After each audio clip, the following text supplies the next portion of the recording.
que nous sommes amenés à travailler main dans la main. Oui.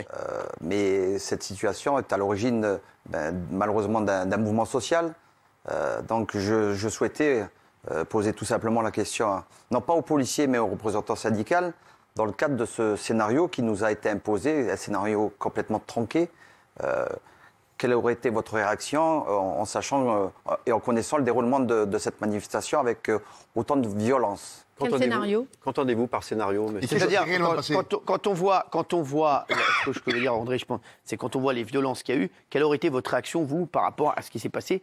Est-ce que vous cautionnez ce qui a été fait par les policiers? Peut-être vous expliquer alors. Lui, il dit qu'il y a eu un piège, en fait. Si Oui. Le démarrage n'a pas été possible. Donc, dès le départ, lors de l'ouverture du cortège, de suite, nous avons été stoppés par les forces de l'ordre, donc et gazés immédiatement.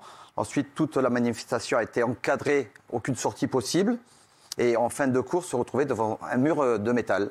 Et l'impossibilité pour nous qui revenions d'un rendez-vous avec le ministre de pouvoir s'exprimer auprès de nos collègues. Donc, alors que la manifestation avait été déclarée jusqu'à 18h, ça a été impossible pour nous. Alors, vous dites que cette manifestation ne s'est pas passée comme pour les autres corporations, pour les pompiers? Je pense qu'il y a toujours un doute dans l'organisation d'une manifestation de sapeurs-pompiers, en sachant qu'ils n'ont pas affaire à des infirmières et que les conditions de dialogue n'existent plus. Donc il fallait... Nous avions demandé au ministre de l'Intérieur de nous recevoir avant cette manifestation pour être en capacité d'annoncer à nos collègues les quelques avancées possibles. Mais il n'y a pas eu d'avancée. Donc d'annoncer, il a fallu attendre le rendez-vous à 14h. Donc nous n'étions pas présents lors du démarrage du cortège. Donc nous sommes arrivés en fin de course sans pouvoir nous exprimer au nom de l'intersyndicale. Le cortège a suivi le tracé qui était prévu? Le cortège a suivi le tracé qui était prévu. Quelques collègues sont sortis du cortège, mais sans commande de la part de l'intersyndicale. Mais il n'y avait pas de demande à ce que le cortège se dissipe ou quoi que ce soit, non. Mais c'est là où ça a dégénéré. Là où ils sont sortis du tracé initial. Non, du tout. C'est une question. Non, C'est une question. alors non. En fait, non. Alors, tiens, ça c'est intéressant, ce que la question que pose André. Rocco, qu'est-ce que vous dites? Alors, plusieurs choses. Déjà, un petit propos liminaire. Je voudrais dire qu'entre la police nationale et les pompiers, on travaille main dans la main quotidiennement. Que je comprends... Vraiment, il n'y a pas de problème. Il n'y a pas de souci, ça se passe très très bien. Je comprends la colère des pompiers qui est légitime. C'est vrai qu'ils sont victimes d'agressions dans l'exercice de leur métier, de plus en plus 30% je crois cette année. 10 agressions par jour. Des agressions. Et là, je connais des pompiers qui vont travailler avec des gilets pare-balles. Ce n'était pas le cas. Dans un scénario particulier, le port du gilet. Et ce que je voudrais vous dire surtout, c'est que moi j'ai un constat. Vous savez, on a eu 160 blessés parmi les forces de l'ordre de cette manifestation, dont 5 de la 32e compagnie, que je voudrais mettre à l'honneur, 2 qui ont été opérés, qui sont sortis d'hôpital avec des éclats de métal dans la jambe, des éclats d'eau de javel dans les yeux, et des collègues, plus de 50 collègues qui ont eu des soucis auditifs suite à des tirs de mortier. Et je vous ai amené un petit document, c'est le communiqué de presse de la Fédération nationale des sapeurs-pompiers de France, le 29 janvier, qui déclare... Donc c'est le lendemain. La violence pour se faire entendre est contraire aux valeurs des sapeurs-pompiers de France. Utiliser la violence pour se faire entendre est totalement contraire aux valeurs qui unissent les sapeurs-pompiers de France et de nature à décrédibiliser le message de fermeté demandé et attendu face à la reconnaissance des agressions dont sont l'objet les sapeurs-pompiers eux-mêmes en intervention. Fédération nationale des sapeurs-pompiers de France. Voilà. Donc, Je n'ai vu aucun mortier sur le parcours. Les collègues, ils ont pris dans la gueule les mortiers, je peux vous le dire. Aucun mortier. Si.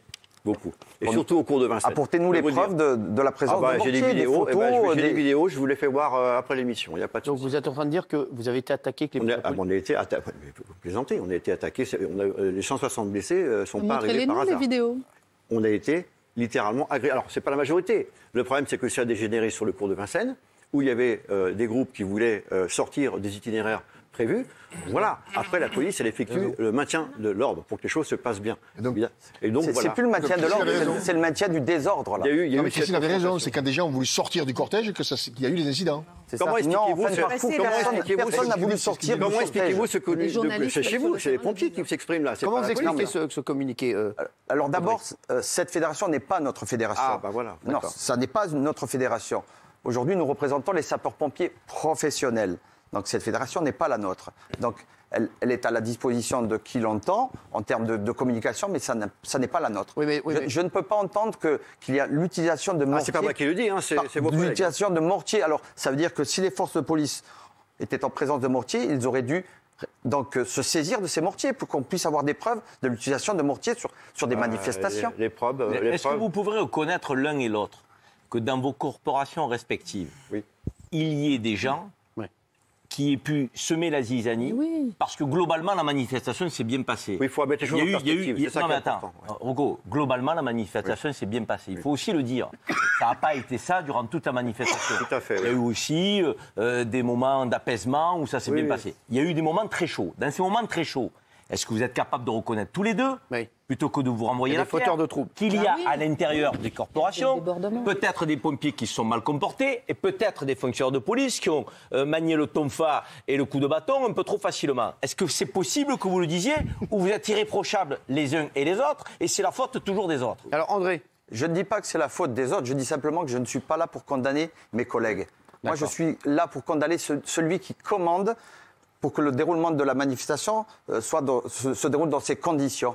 Voilà, je ne suis pas là pour condamner, je suis représentant du personnel. C'est pas condamner, c'est reconnaître que parfois il y a des gens qui dérapent. Mais c'est bizarre, parce que ce communiqué, c'est qu'il s'est passé quelque chose. Donc c'est peut-être pas, c'est pas votre syndicat, c'est pas votre fédération, mais mine de rien, s'il y a eu des tirs de mortier sur les policiers, mine de rien, il y a eu des gens qui ont eu des fauteurs de troubles dans la. Je n'ai jamais vu de mortier dans nos manifestations. Je n'ai jamais vu tous les manifestants. Non, l'utilisation. Monsieur, montrez-nous les vidéos. Non, l'utilisation de pétards, de machines à pétards. Ok, mais ce ne sont pas des mortiers. Vous savez, vous perdez pas, vous n'êtes pas incommodé pendant des journées avec des simples pétards. Il y a eu des tirs de mortier. Des collègues en ont été victimes. On a 5 collègues qui ont été hospitalisés, je peux vous le dire. Voilà, je suis allé en. Mais pourquoi on l'a pas su ça dans les médias alors? Parce que ça, c'est sorti nulle part. Mais on l'apprend ce soir avec ce communiqué. Et est-ce que c'était pas des personnes qui n'étaient pas des pompiers à l'intérieur? Bah oui.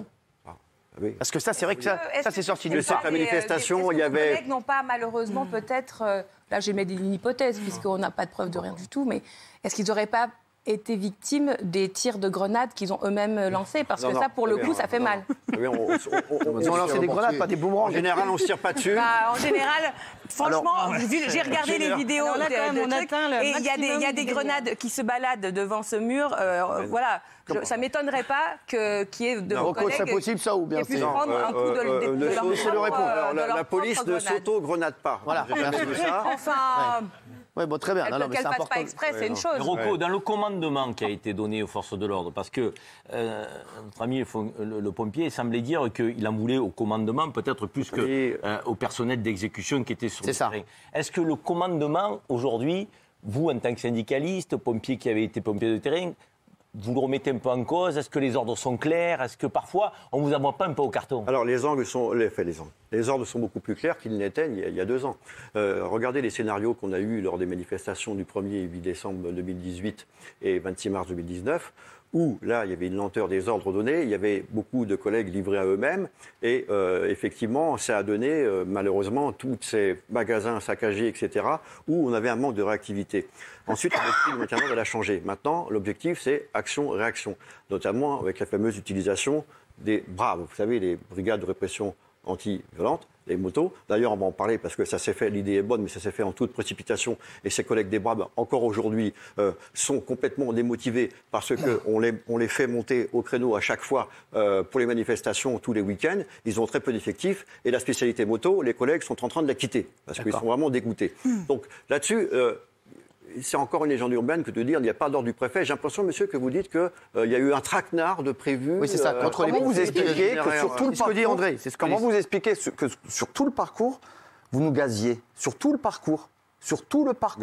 Comment vous expliquez qu'un illuminé s'amuse à gravir le mur d'acier, se pose sur votre canon haut et que un de vos collègues lui tire en pleine tête avec le LDB. Comment vous l'expliquez, ceci? Mais pourquoi? Alors, vous avez vu les images d'avant Sans violence, sans violence. Vous avez vu, oui, les images d'avant que vous n'avez pas vues, ce sont malheureusement certains de vos collègues qui ont essayé d'arracher ces barrières-là pour rentrer dans le périmètre. On va voir les images. Regardez les images dont parle André. Il faut se poser les questions. Regardez les images.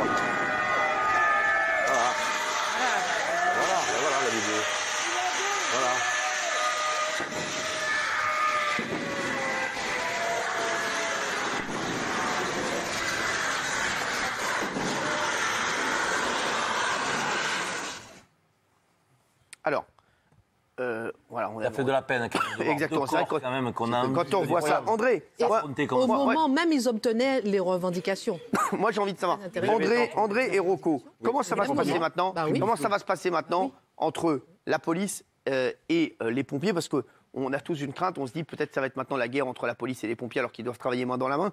Est-ce que vous êtes parlé? Est-ce qu'il y a eu ensuite est-ce qu'il y a eu un dialogue entre les policiers, entre les syndicats de policiers, entre les syndicats de pompiers pour dire voilà comment on va faire et comment on va avancer? Il va y avoir de la rancune ou pas, quoi. Voilà. Est-ce qu'il y a de la rancune ou pas? Il a raison, Karine, parce que là c'est important. André?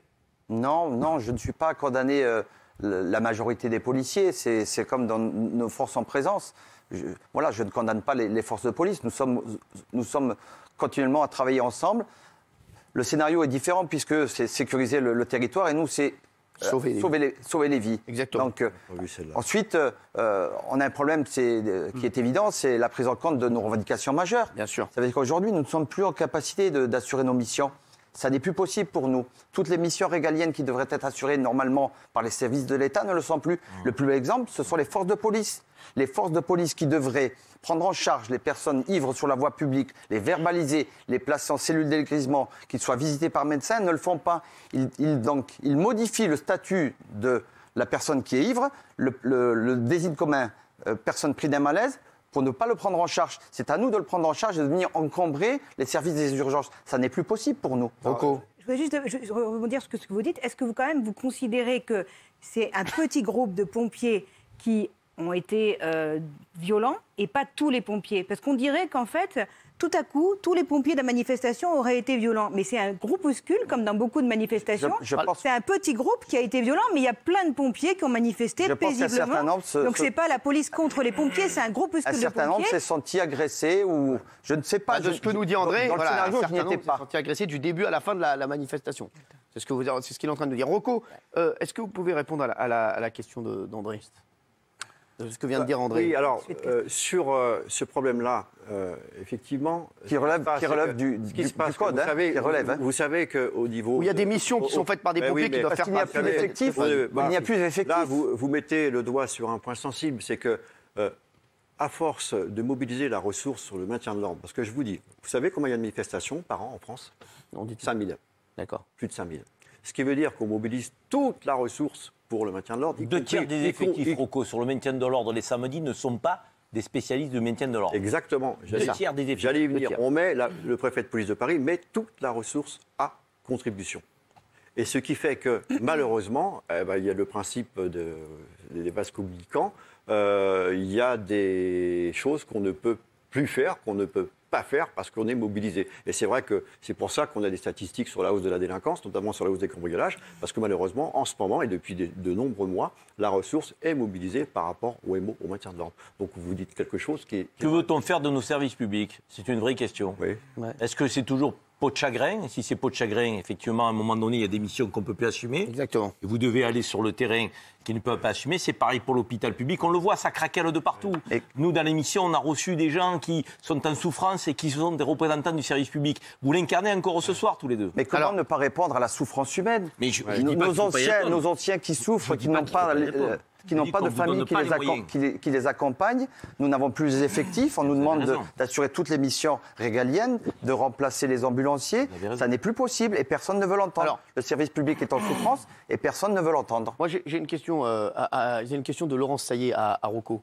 Oui, Monsieur Condanto, moi je sais que, on l'a tous dit, la haine anti-flic, c'est un phénomène terrible qui se propage de manière très forte. D'ailleurs, par déjà les gens qui manifestent, qui disent on veut plus de la police, à mort la police, c'est assez terrible. Suicidez-vous. Les médias aussi, qui parfois ne montrent pas tout. Je ne veux pas critiquer les médias parce que c'est totalement démago, mais c'est vrai que parfois il y a des vidéos qui tournent et qui sont totalement à charge et on ne voit pas l'ensemble du contexte. Et enfin, c'est surtout ce que je trouve le plus grave, c'est que des responsables politiques, et notamment de la France Insoumise, très clairement, se sont positionnés depuis des mois pour dire que la police était une milice. Milice, il l'a dit. Est-ce que tu pensais un jour voir ça de tes yeux? Non, mais est-ce que vous... Les policiers qui s'attaquent à des pompiers comme ça. Tu ne vas pas me sortir de mon propos. Non, mais restons sur le sujet. Mélenchon a dit que c'était une milice politicienne. Est-ce que Mélenchon n'a pas sa place ici? Restons sur le sujet. Alors, le sujet, comment explique-t-on ce qu'on a là sous les yeux? Non, Raquel, Comment on l'explique? Voilà, je ne lui parle pas à Raquel Garrido, je vais continuer. Donc, M. Mélenchon a dit que la police était une milice aux ordres de l'État. Je suis contente. C'est pas la porte-parole de M. Mélenchon. C'est pour ça. Ah oui. D'ailleurs, voilà, exactement. On se demande pourquoi le défend. Cette façon de polémiquer inutilement avec Mélenchon, alors que le sujet est suffisamment sérieux. Je vais finir la poser sa question. à monsieur.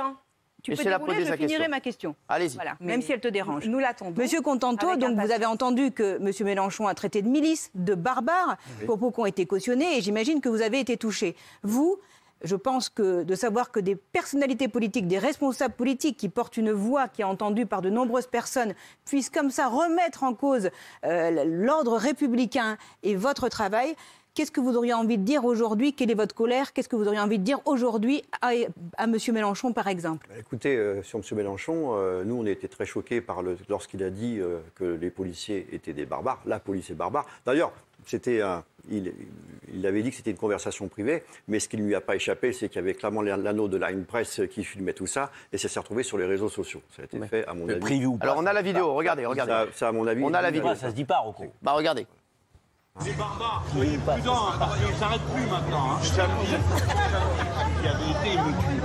Tu vois, il attend le prétexte. Ne faites pas prendre.